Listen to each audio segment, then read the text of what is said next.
talking in my soft voice. Let's hope it sounds soft.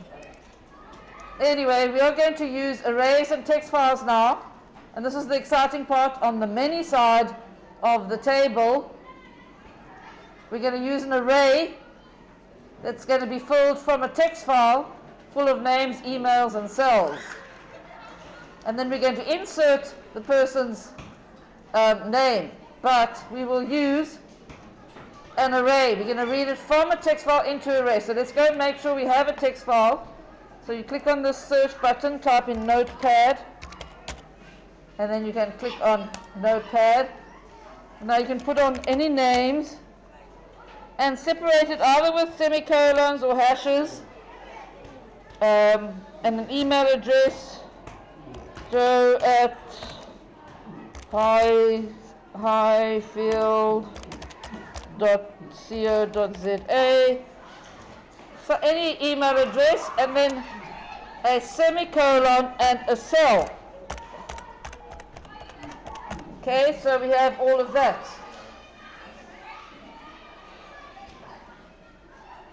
Okay, so there's your text file. We're going to save it, file, save as.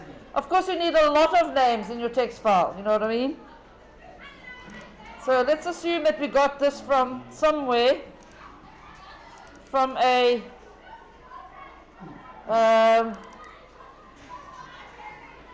from somewhere.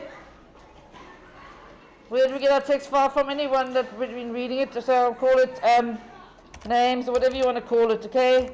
Give it a name. Anyway, I'll call mine names.txt. I've got my first name, email address, and cell phone number, and I'm assuming that there's going to be hundreds and hundreds of rows here.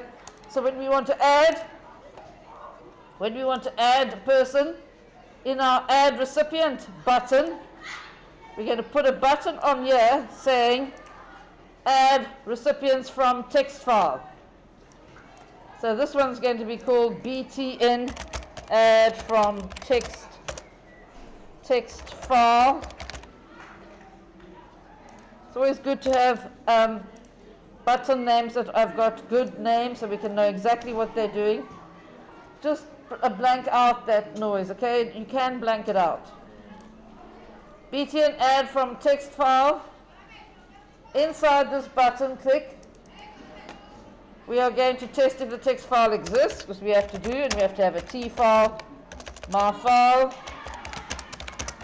text file variable, S-line string, and we're looking for S-name, S-cell, and S-email, because we want to get those from the line in the text file.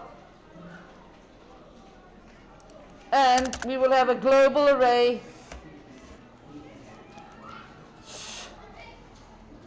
We can either use a global array or a local array. It depends on what we think. Okay, let's just call it here ARR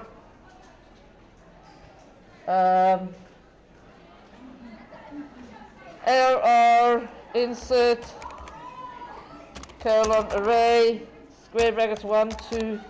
Maybe you decide how many people you can add at once of string. And it's only going to be, we're going to read directly from the text file into this array.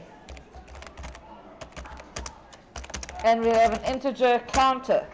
Now we could have 2 arrays, you could have 3 arrays even, and have them all like sorted, you know. So that's actually one option. If you want to do fancy sorting and so on. But what we're doing now is we want to read from the text file into an array. And the reason is, for each box of the array, we have to choose something from the one table, a message. You see that?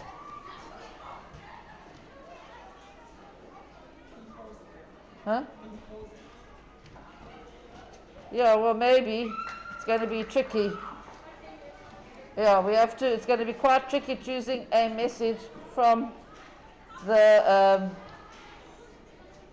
message table, because we've got to fill like a combo box up, something for the user to choose a message that they want to put in, you know. So that's going to be the tricky part.